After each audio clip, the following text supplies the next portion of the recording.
मुकाम हासिल कर लें तो मुकाम को हासिल करने के पीछे सिर्फ हमारी मेहनत नहीं होती है, इसके पीछे एक बहुत बड़ा सपोर्ट।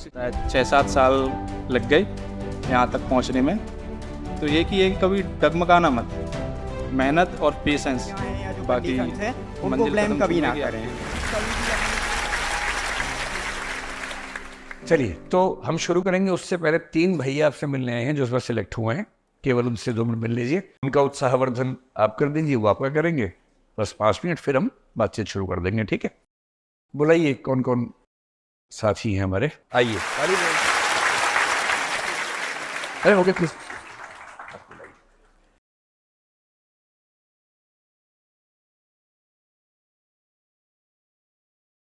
ये जैसे शायद 6 बच्चे थे कल। हाँ, अभी दरअसल अधिकांश लोग दिल्ली से बाहर अपने अपने घरों में हैं, तो जैसे जैसे वो आएंगे फिर आपसे मुलाकात करेंगे। मेरी क्लास तो आज और कल आपके साथ है, कल भी शायद कुछ बच्चे आएंगे, नहीं तो उसके बाद फिर मैं जिस बैच में जाऊंगा वहाँ मुलाकात कर लेंगे। तो ये जो हमारे 3 साथी हैं, इनमें से 2 का वैकल्पिक विषय इतिहास है, एक का हिंदी साहित्य है। कल जो आए थे उन्होंने बताया सब अपना विषय। हाँ, तो इनकी कहानी इन्हीं की जुबानी सुनिए। कल मेरी इनसे लंबी मुलाकात हुई और वो बहुत ही रोचक कहानी के साथ है। आप बता देंगे, मैं बताऊँ थोड़ा सा? ये राजस्थान से हैं, बाड़मेर से। राजस्थान वाले खुश हो गए कि चलो हमारा इलाके से है। और इनके पिताजी राजनीति में हैं, काफ़ी सक्रिय व्यक्ति हैं, वहाँ विधायक भी रहे हैं, एक राज्य स्तरीय आयोग के चेयर शायद अभी भी। तो उनकी इच्छा थी कि मेरे बच्चों में से एक पॉलिटिक्स में जाए, एक सिविल सेवाओं में जाए। तो इनका भाई पॉलिटिक्स के रास्ते में ठीक चल रहा है, जल्दी ही अखबारों में देखिएगा। और इनको जिम्मेदारी दी गई कि तुम सिविल सेवाएं संभालो, ताकि मुख्यमंत्री और मुख्य सचिव दोनों एक परिवार से ही। 25 साल बाद तो इन्होंने बड़ी मेहनत की और इस बार झंडा गाड़ दिया है। प्रॉपर आईएएस इस बार नहीं मिल पाएगा, तो फिर से इस बार एग्जाम देके कोशिश करेंगे तीनों साथी हमारे कि अगली बार प्रॉपर आईएएस में झंडा गाड़ें और मसूरी में राज्याभिषेक करवाएं अपना 2 साल के लिए, ठीक है? तो तीनों, आप तो बहुत छोटे हैं ना, तीनों भैया अपनी अपनी बात बताएंगे, आपको अपनी अपनी कहानी सुनाएंगे और फिर आप, ये दरअसल आपका उत्साह बढ़ाने आए हैं, आप इनका बढ़ा दीजिएगा बदले में। तो ऐसी दुनिया चलती है, पारस्परिकता से। लीजिए। नमस्कार साथियों, मेरा नाम है अशोक सोनी। इस बार सिविल सर्विस में मेरी 793 रैंक आई है। और मैं आपको ये भी ऐड करना चाहूँगा कि कई बार जो संघर्ष की राह है वो बड़ी अवश्य होती है, कई बार लंबी भी हो जाती है। कई बार कुछ बहुत ही ऐसे भाग्यशाली भी हमारे साथी होते हैं जो पहले या दूसरे अटेम्प्ट में पार कर लेते हैं, लेकिन उसके साथ हमें, मुझे लगता है ना कि नहीं, कई बार अप्स एंड डाउन चलते रहते हैं। आप सबको भी ऐसा लगता होगा कि यार नहीं होगा, लेकिन 2 दिन बाद जब पढ़ते हैं तो ऐसा लगता है नहीं हो जाएगा। तो मुझे लगता है कि उस चीज़ को हमें टेक ओवर करने की आवश्यकता है।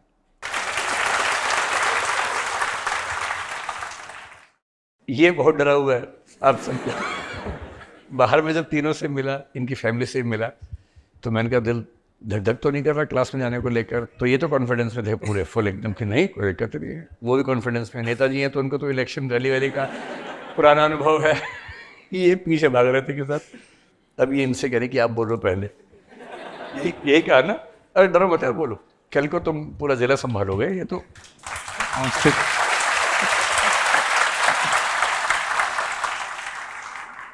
मेरा नाम नीरज धाकड़ है, मैं मध्य प्रदेश के मुरैना जिले। धाकड़ है, देखिए डर रहा है।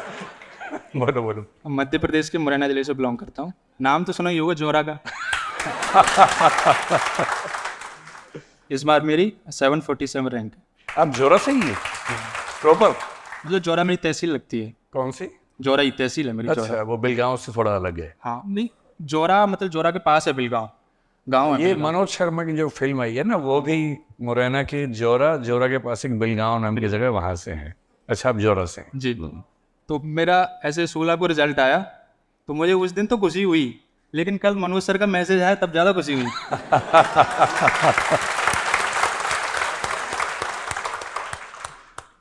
और ये मेरा 5वां प्रयास था। इसके पहले 4 में पीटी में फेल हुआ हूँ। और पीटी में ऐसा वैसा फेल नहीं, दोनों में फेल, जीएस प्लस सेट।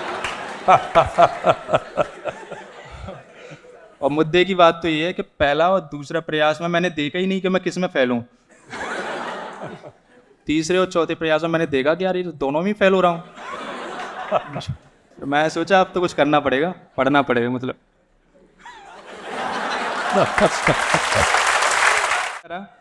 और एक और बात बताऊँ, जैसे मैं मॉक देने गया था दृष्टि में, तो मैं सर को पहली बार देखा। मैं सामने से वैसे वीडियो में देखता था वैसे, हाँ।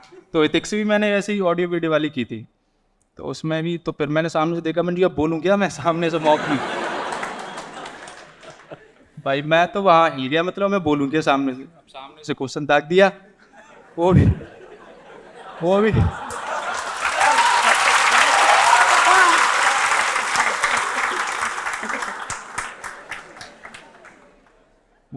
से, वो भी ऐसा क्वेश्चन कि उसमें मैं फंसा गया। मैं अब मैं किसकी सुनाऊं। जो हॉबी मेरी शायरी थी, और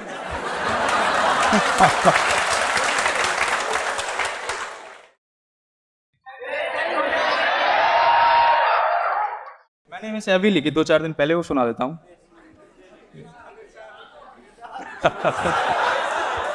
ज़्यादा लंबी चौड़ी नहीं है, 2 ही लाइन है। कि उस पते पर वो कभी नहीं आया,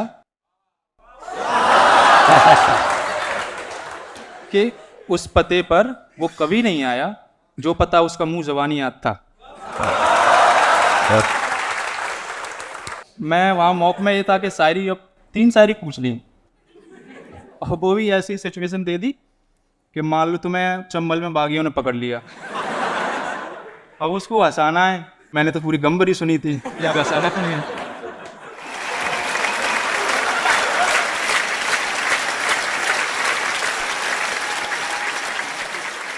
आज सारे सुपरस्टार ने देखी है ना। अब मैं सोच रहा हूँ, मुझे लगा कि ऐसा क्वेश्चन आता है कि जनरली ये पूछेंगे कि आपका फेवरेट शायर कौन सा है। मैं ही अभी मेरा मतलब प्रीलिम्स हुआ है, 5वीं प्रयास में पहली बार प्रीलिम्स हुआ, तो मुझे लगा अभी ऐसे तो करना ही है। अब उस क्लास में ऐड हो गया, तो मैं मोबाइल में देख रहा हूँ, मैं सोच रहा हूँ डबल की में करूँगा तुरंत हो जाएगा। अब 1.5 की में देखो तो समझ से बाहर। मैंने आराम से चलने दो अब, और फिर लुत्फ भी, मतलब मज़ा तो आता ही है आप क्लास में सर की में। तो ऐसे मैं आराम से ऐसे देख रहा था। तो ये गलती कभी मत करना कि प्रकाश सर की आप वीडियो देख रहे हो तो डबल स्पीड पकड़ के देखो। और बाकी संघर्ष बड़ा, मतलब 6-7 साल लग गए यहाँ तक पहुँचने में। तो ये कि ये कभी डगमगाना मत, मेहनत और पेशेंस, मतलब पेशेंस इंग्लिश में बोल दिया, धैर्य। मेहनत और धैर्य दोनों बनाए रखना, बाकी मंजिल कदम चूमेगी आपके भी। थैंक यू फॉर आएगी लग रहा। हेलो, जैसा कि सर बता रहे थे, कल ही सर से शाम में मिल रहे थे, तो सर से बात हुई, फिर परिवार का और बैकग्राउंड का जिक्र छेड़ा, तो राजनीति की बातें स्टार्ट हो गई। तो सर ने सिलेक्शन के बारे में तो पूछना ही छोड़ दिया, पॉलिटिक्स पे ही बोला राजस्थान में क्या चल रहा है। तो अच्छा लगा, पहली बार सिलेक्शन के बाद सर से मिल रहे थे, अच्छी फीलिंग थी। हर किसी का, जो भी एस्पेरेंट है, उसका ड्रीम होता है कि सिलेक्शन के बाद विकास सर से मिलेंगे एक बार, मतलब हिंदी मीडियम का स्पेशली हम लोगों का तो होता ही है। तो अच्छा लग रहा था कल। और मेरा बैकग्राउंड बता देता हूँ, मेरा नाम पूरन है, मैं राजस्थान के बाड़मेर ज़िले का समदरी गांव है, वहाँ से आता हूँ।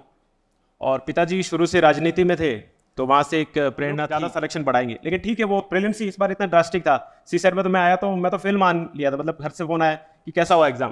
मैंने कहा बात ही मत करो, बात मैं तो जा रहा हूँ कि बाहर, फ़ोन स्विच ऑफ कर दिया। मैंने कहा होना ही नहीं है कैसे। लेकिन रिजल्ट आया तो लकीली सिलेक्शन हो गया। ये सारी डेस्टिनी की बातें होती है, जो लिखा हुआ है वो हो गई। और अच्छा लगा सर, इस बार फाइनली पहुंच गया हूँ। तो रैंक मेरी 885 है, लेकिन जो भी एक बार अंदर घुसने की फीलिंग भी बहुत अच्छी होती है। मुझे लग रहा है कि हम सफल हो जाते हैं तो पीछे के सारे संघर्ष जो है हमारे जो है वो कामयाब हो जाते हैं। घर वालों की खुशी देखिए, फ्रेंड सर्कल विशेष रूप से, जब हम असफल होते हैं तो हम अकेले होते हैं। तो मैं कई बार जब फेल हो गया था पिछली बार 21 में, तो मेरे साथ मनोहर दान जी सारंग थे, जिन्होंने फर्स्ट अटेम्प्ट में इंटरव्यू दे रखा था। तो हम दोनों ही फेल हो गए।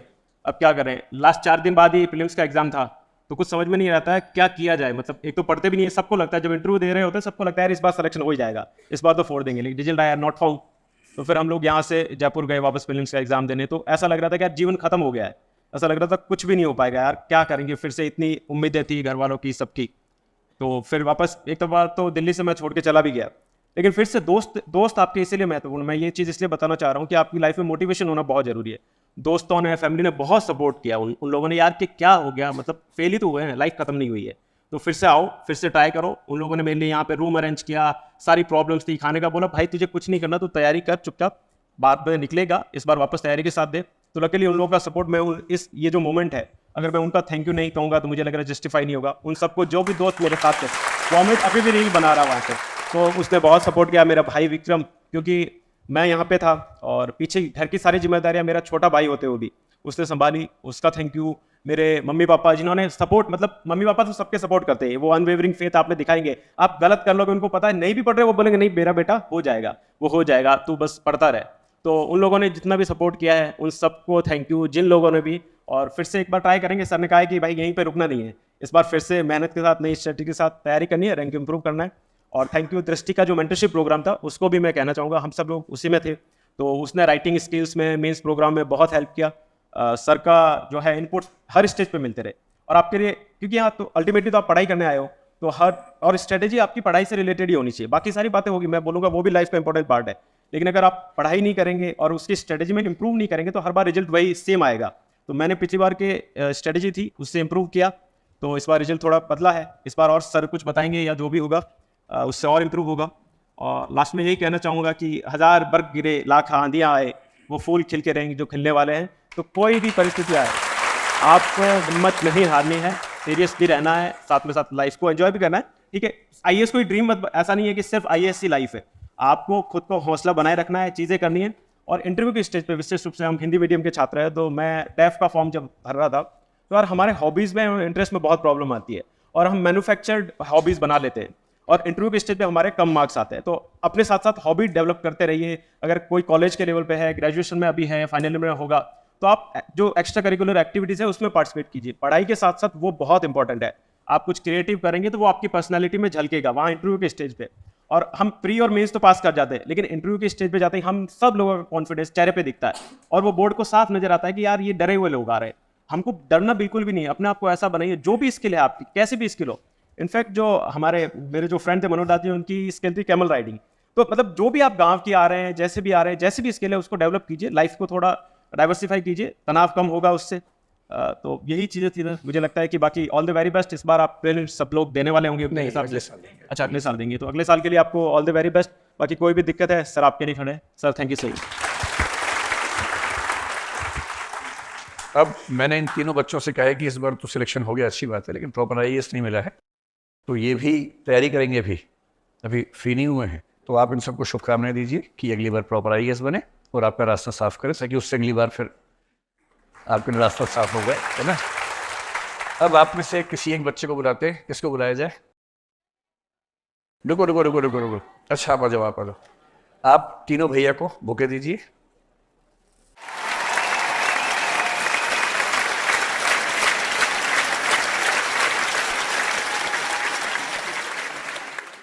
देखिए, ये जो बच्चा है ना, इसकी स्ट्रगल्स बहुत अलग किस्म के हैं, तो एक बार उनसे मिलते हैं। मेरा ख्याल है कि आपको समझ में आएगा कि आप बहुत खुशनसीब व्यक्ति हैं। ठीक, बुलाइए बुलाइए बुलाइए, आइए, बस जोर से ताली बजाओ भाई।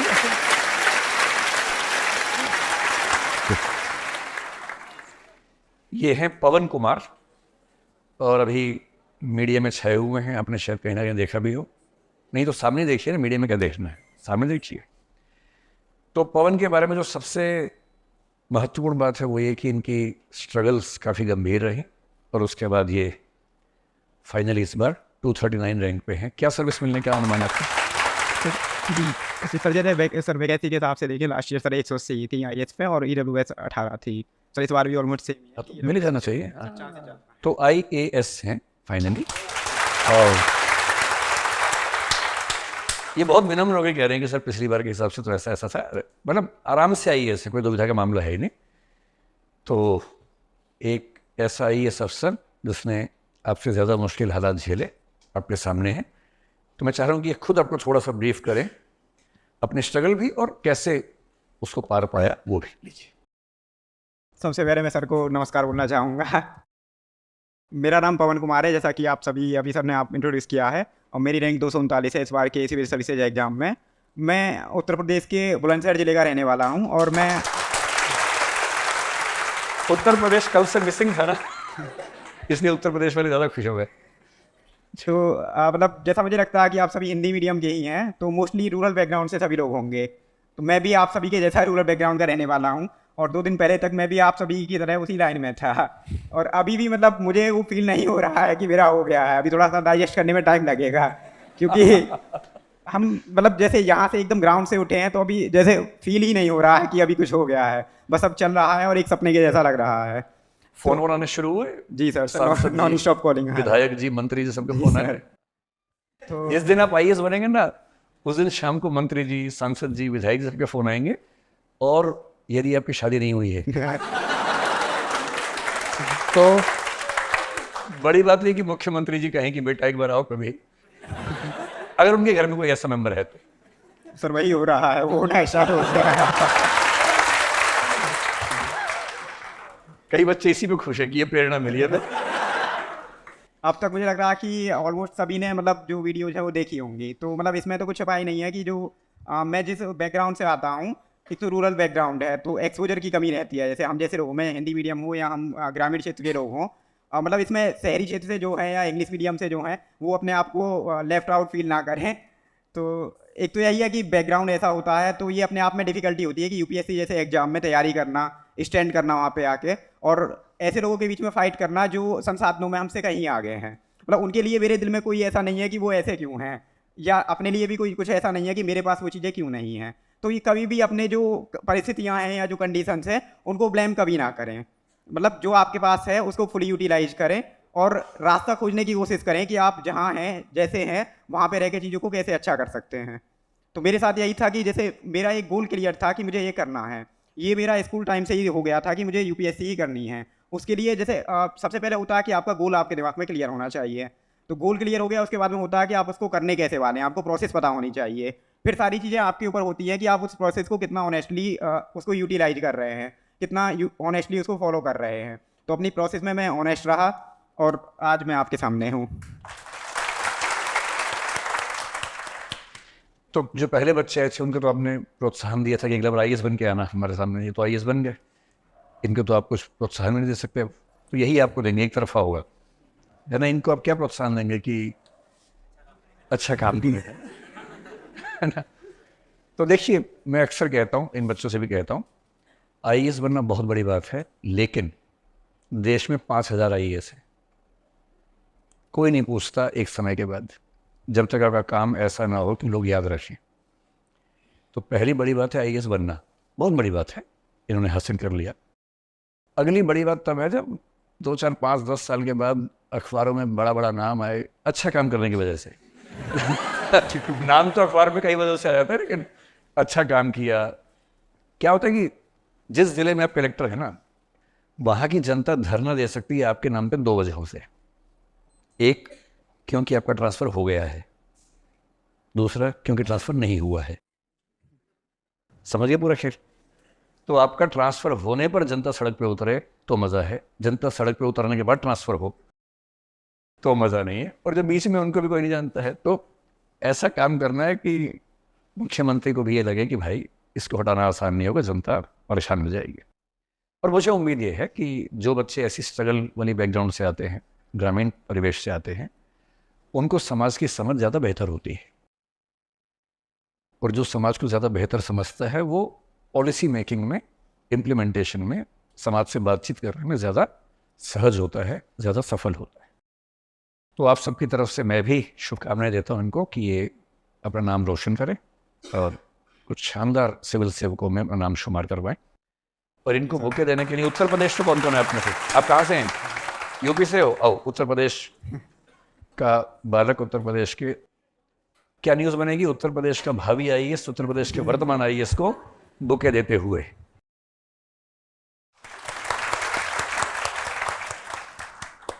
खूब शुभकामनाएं और अच्छे से ज्वाइन कीजिए, आगे बढ़िए।